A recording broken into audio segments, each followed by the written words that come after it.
बहुत शुक्रिया। और ये उत्तराखंड की टोपी। बहुत शुक्रिया।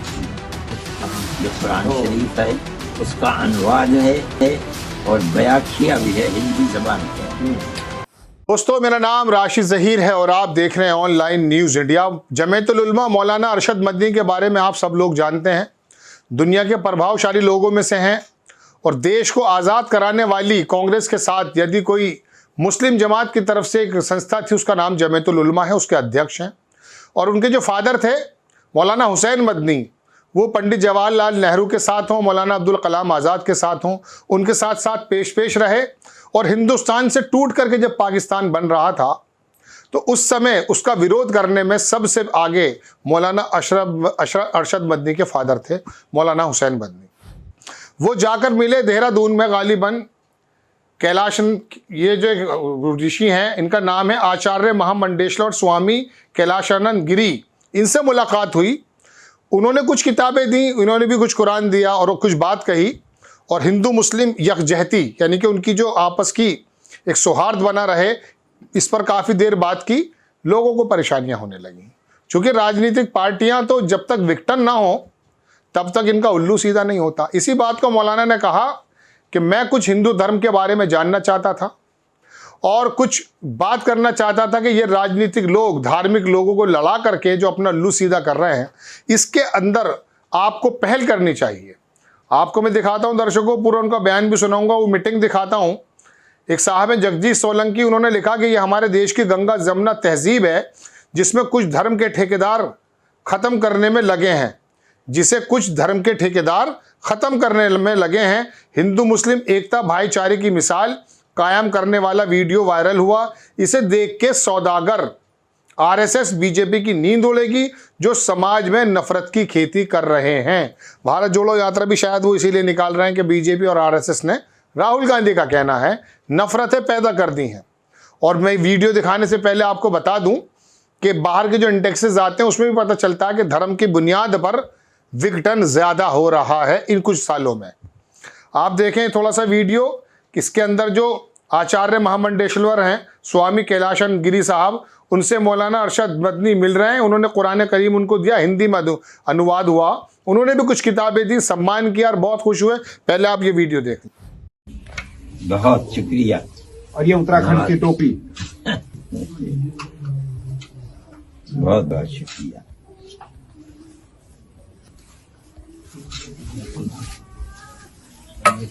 जो कुरान शरीफ है उसका अनुवाद है और बयां किया भी है हिंदी जबान के अंदर। ये मैंने कई साल की मेहनत के बाद तैयार की है।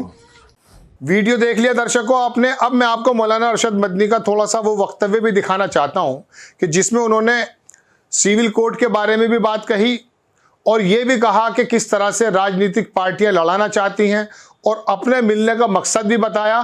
क्या ये बयान, क्या ये मुलाकात उन लोगों पर कुठाराघात तो नहीं जो वर्गों को बांट करके अपनी राजनीतिक रोटियां सेकते हैं? मौलाना की छोटी सी बात आपको ये भी सुननी चाहिए और ये बात जानना चाहिए कि देश की इतनी पुरानी तंजीम का सर्वे सर्वा जो देवबंद जमात, देवबंद मदरसे का भी सदन है, वो अगर ये बात कह रहे हैं तो पूरा मुस्लिम जगत और पूरी दुनिया के लोग उनको बड़ा सीरियसली लेते हैं।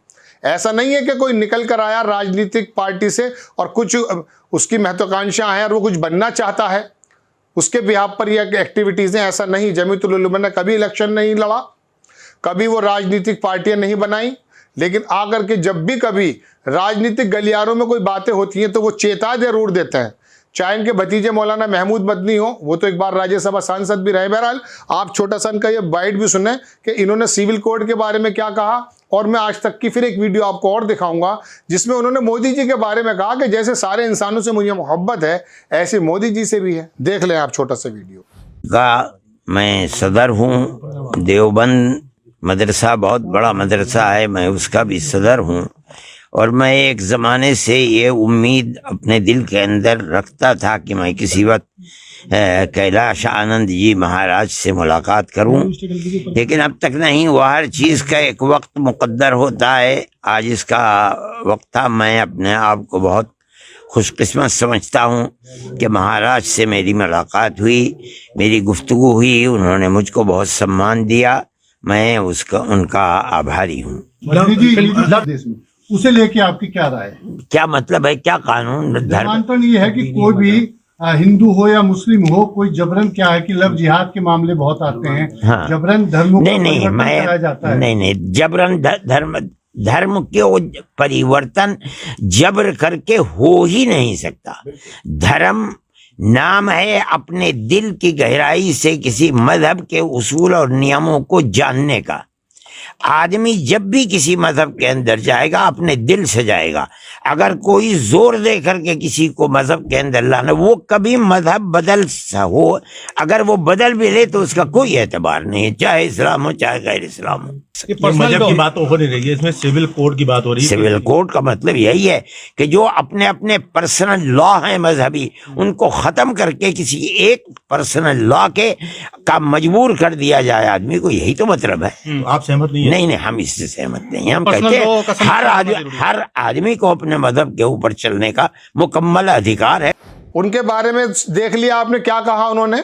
उनका मकसद दरअसल यही है दर्शकों, इन दिनों देश के अंदर जो बंटवारे की एक राजनीति चल रही है, तू इस जात का है मैं उस जात का हूं, तू इस धर्म का है मैं इस धर्म का हूं, इसको खत्म करने के लिए दर हकीकत बात यह है कि धार्मिक गुरु जो सही लोग हैं, कुछ लोग तो उन्हीं की जमात में जाकर बैठ गए, मंत्री बने हुए हैं, साधु बने हुए हैं, सांसद बने हुए हैं, अंदर से भी काले हैं और मन से भी काले हैं। नाम मैं बताऊंगा नहीं, आपको मालूम है। वो अपना हित साधने के लिए लगे हुए हैं। लेकिन जो धार्मिक गुरु कायदे के हैं, जिनकी समाज में इज्जत है, जो राजनीतिक पार्टियों से दूर रहते हैं, जो राजनीतिक लाभ नहीं लेते हैं, उन लोगों से आम आदमी जुड़ा हुआ है। आचार्य जी बहुत बड़े जो है महामंडलेश्वर हैं, उनसे लाखों लोग जुड़े हुए हैं। और इन्होंने कहा कि अगर हम लोग मिलकर के कोई ऐसा सबक देते हैं आम जन को, आम भारतीयों को, तो उससे कितना ज़्यादा फायदा होगा, उससे जुड़ेगा भारत। क्योंकि आपस के जुड़ करके काम करने से ही तरक्की होती है। आपको मालूम है कि अभी वो पूर्व गवर्नर रघुराम राजन का उनका बयान आया था, जिसमें उन्होंने कहा था कि बटे हुए लोग तरक्की नहीं पैदा कर सकते, एक साथ जुड़ेंगे तो देश की तरक्की होगी। आज तक के में भी उन्होंने एक वीडियो इंटरव्यू दिया, प्रधानमंत्री जी के बारे में क्या बात कही वो भी थोड़ा सा देख लें आप दर्शकों। ये तो है खबर। अब मैं आपसे भी एक गिला करना चाहता हूं, वो ये है, कल मैं आज तक चैनल पर पहली बार आधा घंटे के करीब मैंने सुधीर चौधरी का एक प्रोग्राम देखा, ब्लैक एंड व्हाइट।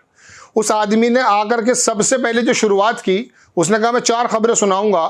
20-25 मिनट तो पाकिस्तान की बर्बादी दिखाता रहा।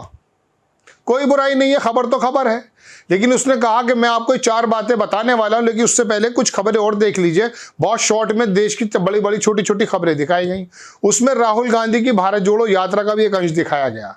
पाकिस्तान पर तो आधा घंटा वो गरियाने लगे, मोहम्मद अली जिन्ना को कब्र से उखाड़कर बात करने लगे। लेकिन वो यहां की बात नहीं कर रहे कि 81 करोड़ लोग जो फ्री का राशन खाते हैं उनका क्या होगा। जो दिल्ली के अंदर एएसआई को मार दिया और समाज खड़ा हुआ देखता रहा और गोदी मीडिया ने उसको जिहादी मुस्लिम बता दिया।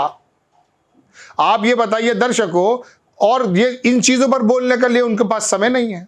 आपको दरअसल फिर मैं बताना चाहता हूं कि खबर के पीछे की खबर पर ध्यान रखना चाहिए। मोबाइल आपके हाथ में है, टेक्नोलॉजी आपके हाथ में है, आप सही और गलत का फैसला भी कर सकते हैं। लेकिन ये लोग सुबह से शाम तक, अब मोहम्मद अनीश बता दिया उसको, दिल्ली वाले को, जो मैं आपको बताना चाहता हूं।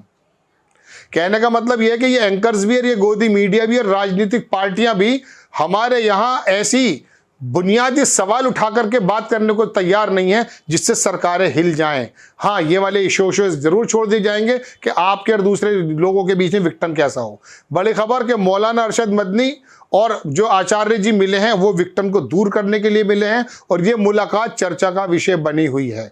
आपको खबर कैसे लगी अपनी राय कमेंट्स बॉक्स में जरूर दीजिएगा। चैनल को सब्सक्राइब कीजिए, शेयर कीजिए। नेक्स्ट टाइम किसी खबर के साथ आता हूं। जय हिंद। इस खबर को अभी लाइक करें, शेयर करें, अभी चैनल को सब्सक्राइब करें और घंटी जरूर दबाएं।